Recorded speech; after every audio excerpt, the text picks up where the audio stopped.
In this video, we'll be identifying the hybridization states of atoms in a molecule. To do this, we will first look at methane, which is CH4.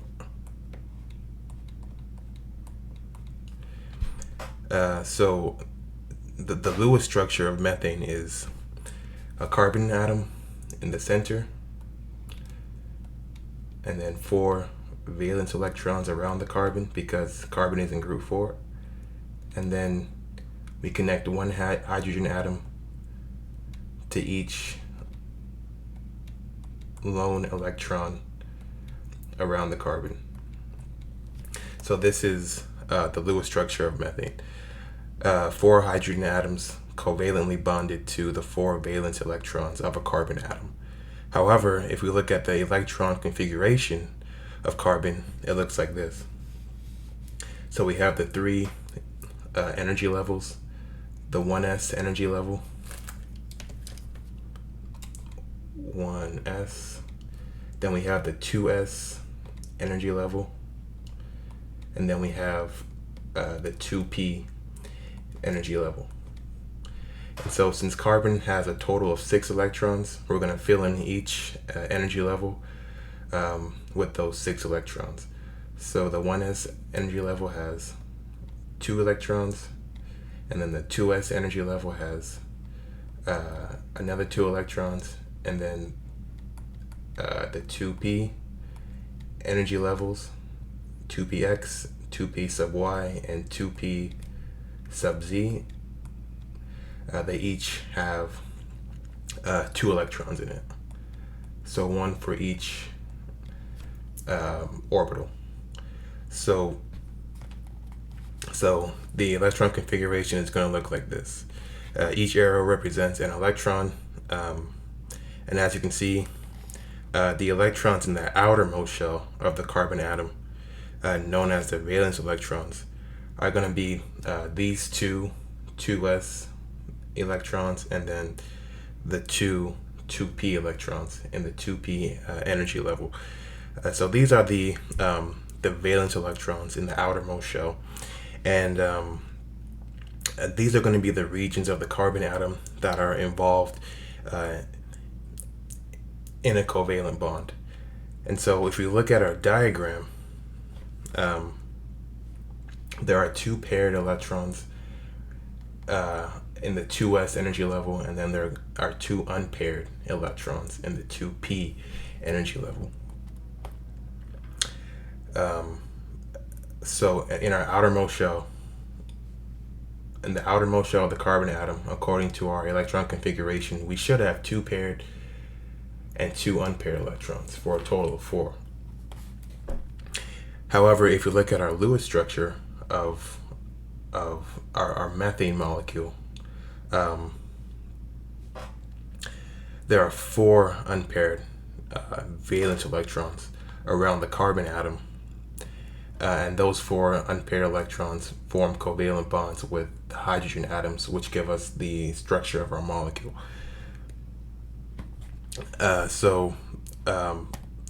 According to our orbital diagram, right, which we just drew over here, our carbon atom should only be able to form 2 covalent bonds because there are only 2 unpaired electrons in the outermost shell. However, we know in fact that carbon is able to form 4, because otherwise we wouldn't be able to make the methane molecule. So obviously there's a discrepancy here, and to explain this discrepancy we use hybridization. To account for the 4 covalent bonds, what we can do is to promote one of the electrons in the 2s orbital, in the 2s energy level, which is right here, to the empty 2p sub z orbital, which is up here, and that will give us a total of 4 unpaired electrons in the valence shell of carbon. So instead of this, the new electron configuration might look something like this. So we have our 2s energy level, and then our 3 2p orbitals, and these are going to be on the same exact energy level, right? So here's our 2s energy orbital, and then here's our 2p sub x, 2p sub y, and 2p sub z. And they're each going to have one unpaired electron in each orbital, which gives us a total of 4 unpaired electrons. However, there's still one problem. So if we look at the orientation of the 2s orbital and the 2p orbitals in three-dimensional space, because if you remember, orbitals are regions of space occupied by an electron. So if we look at the orbitals oriented in three-dimensional space, they look something like this. So first we have, so let's draw our 2p sub x orbital, this one right here. So if we draw that orbital oriented in three-dimensional space, right, we would first draw our XYZ coordinate plane, right? So here's our y-axis, here's our x-axis, and here's our z-axis, which is going into the page, right? The XY plane is parallel to the screen, and then the z-axis is, you can imagine it going into the screen. And so our orbital, since it's 2p sub x, it's going to be oriented along the x-axis in 3D space. So it might look something like this: 2 lobes oriented along the x-axis.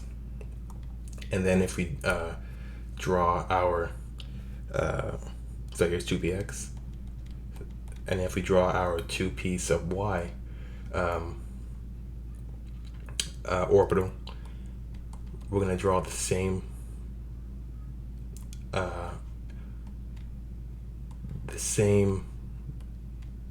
coordinate plane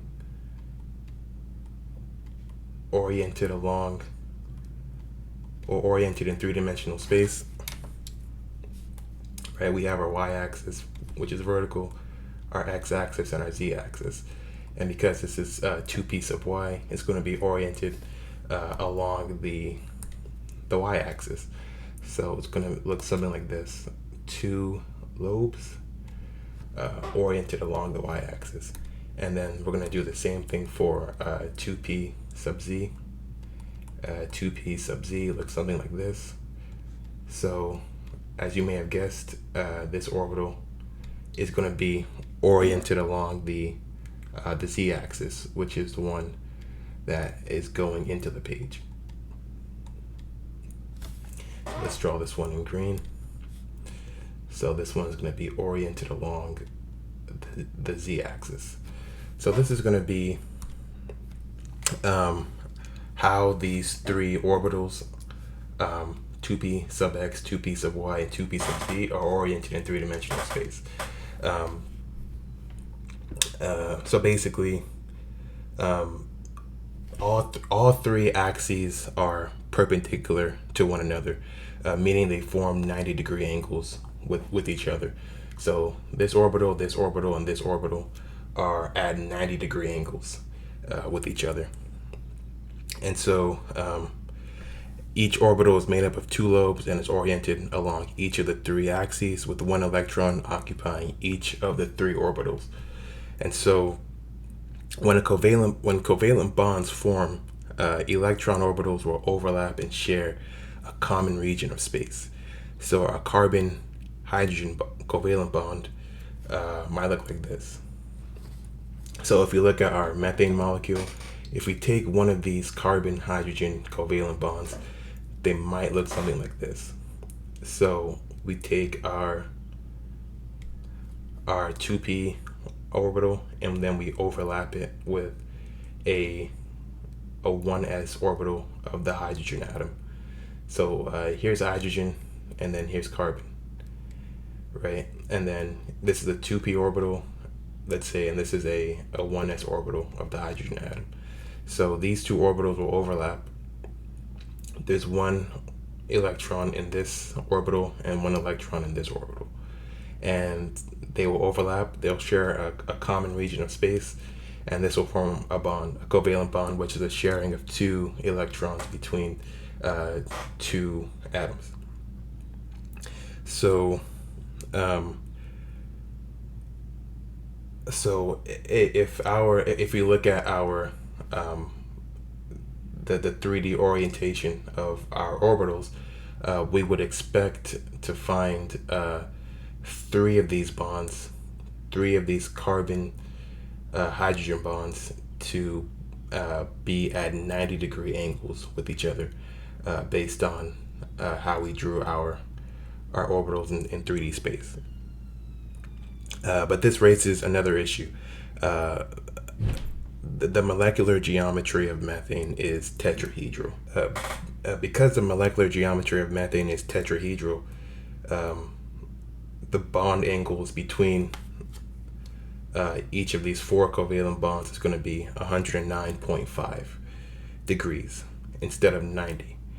The reason for this is because, according to the valence shell electron pair repulsion theory, also known as VSEPR theory, VSEPR, VSEPR theory, valence shell electron pair repulsion, the bonding pairs of the covalent bonds repel each other because like charges repel, and they want to stay as far away from each other as possible, and therefore they form bond angles of 109.5 degrees because it maximizes the distance between the bonds, and it looks something like this. Right, first we draw our carbon atom in the center, and then we draw our covalent bonds. So here's a hydrogen carbon covalent bond, and then here's another hydrogen carbon covalent bond at around 109.5 degrees, and then here's another carbon hydrogen covalent bond, right, and that's going to be at 109.5 degrees to each of the other bonds. And then we have a fourth carbon hydrogen covalent bond, and that's also at 109.5 degrees. So each of these bonds are going to be at 109.5 degrees, right? And the reason we draw this bond in bold and this bond in with the dash line is because the dash line represents a bond that is that's going into the page, and then a bold bond line represents a bond that's coming out of the page. So that's going to be the notation here, and so to explain the discrepancy between these bond angles and the angles that the orbitals of carbon make in 3D space, we say that the 2p and the 2s orbitals of the carbon atom hybridize or combine to prepare for covalent bond formation and form four equivalent hybrid orbitals called sp3 hybridized orbitals, because it's made up of one s orbital right here and three p orbitals, which are right here. So instead of this configuration, the new configuration will look something like this. We have a total of four orbitals. There's going to be one electron in each of these four orbitals. And then we'll say that this orbital is, these four orbitals are sp3 hybridized. And so, in order to determine the hybridization state of an atom, we either look at the electron pair arrangement or the steric number. And so, the steric number is equal to the number of sigma bonds, plus the lone pairs. So the steric number is equal to the number of sigma bonds plus the number of lone pairs.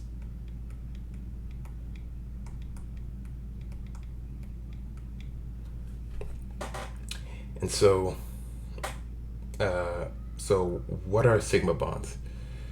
Sigma bonds are covalent bonds formed by orbitals overlapping end to end.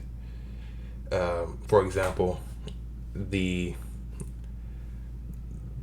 carbon hydrogen covalent bond in methane is an example of a sigma bond. Or another example is if we have two p orbitals overlapping end to end like this. That's also another sigma bond. So basically,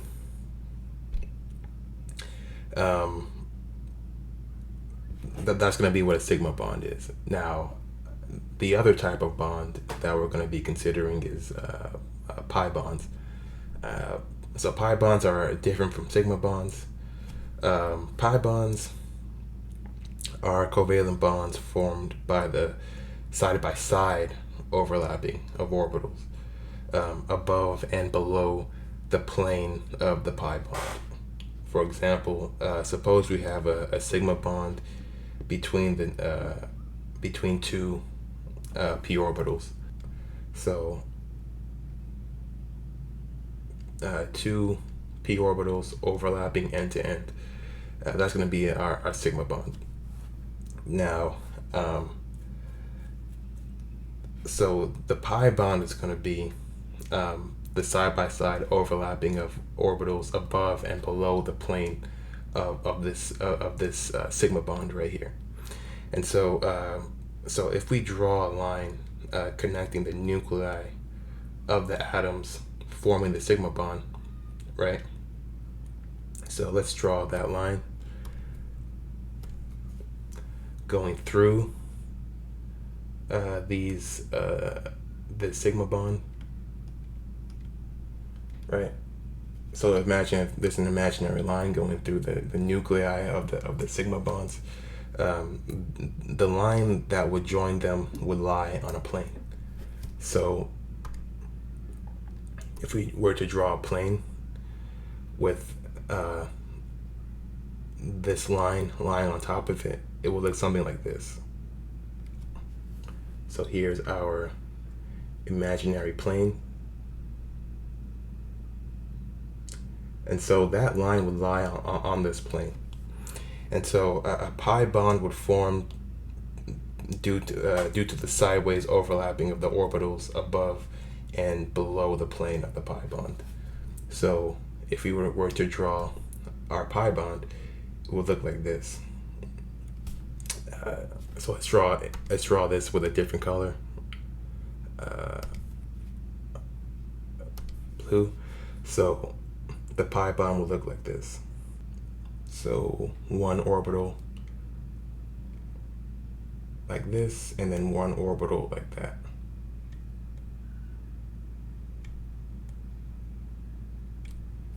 So these two orbitals would overlap side by side instead of end to end, and we call this a pi bond. And so in double bonds, there are one sigma bond and one pi bond. And in triple bonds, there are one sigma bond and two pi bonds.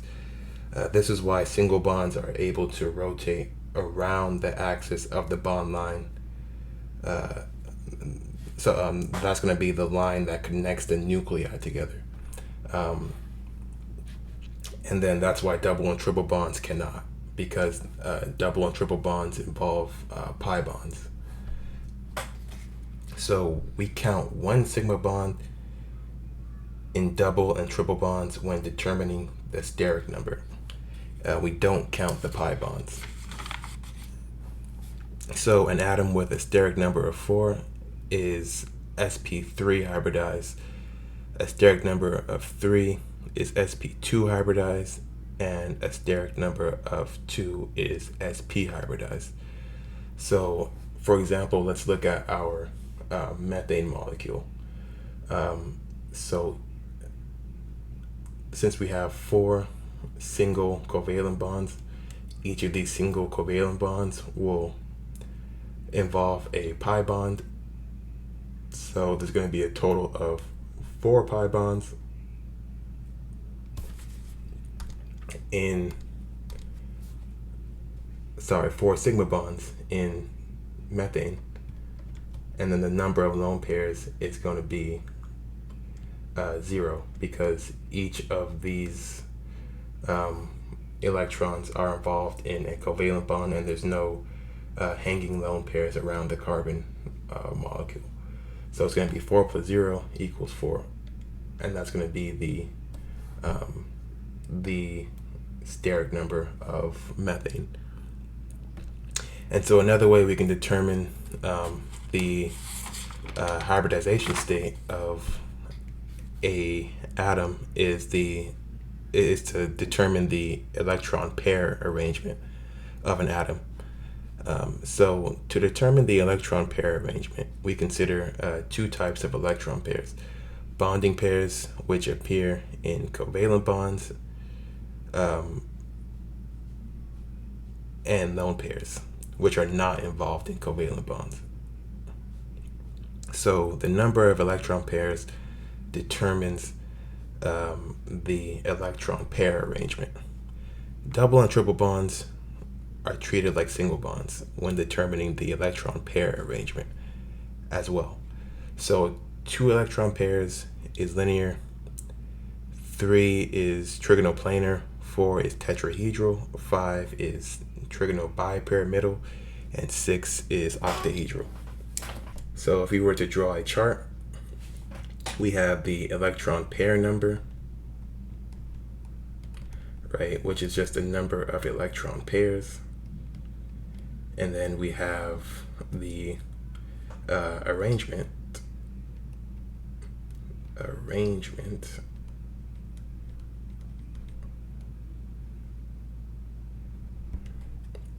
right? If we have 2 electron pairs, it's going to be linear, a linear electron pair arrangement. 3 electron pairs, it's going to be trigonoplanar. 4 electron pairs is going to be tetrahedral.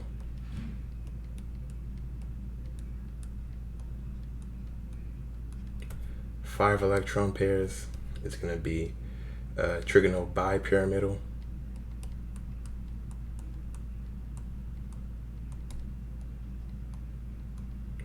And then 6 electron pairs is going to be octahedral.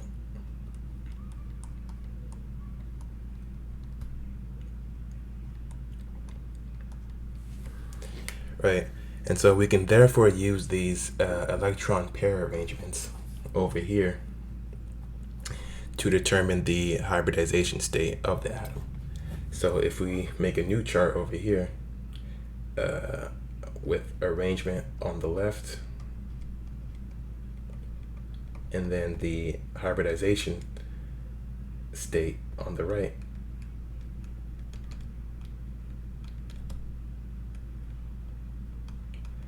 right, we can use the first table to make a new table over here with the hybridization of each atom. So a linear electron pair arrangement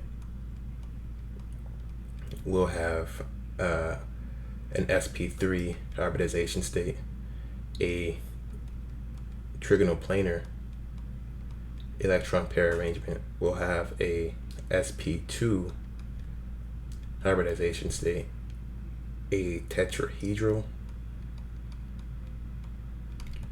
arrangement will have a sp3 hybridization state, a bipyramidal electron pair arrangement will be sp3d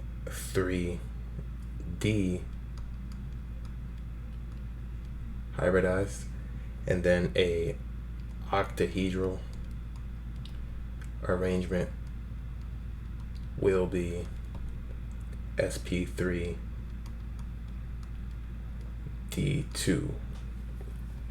hybridized. And so that's going to do it for this video. With that being said, thank you for watching.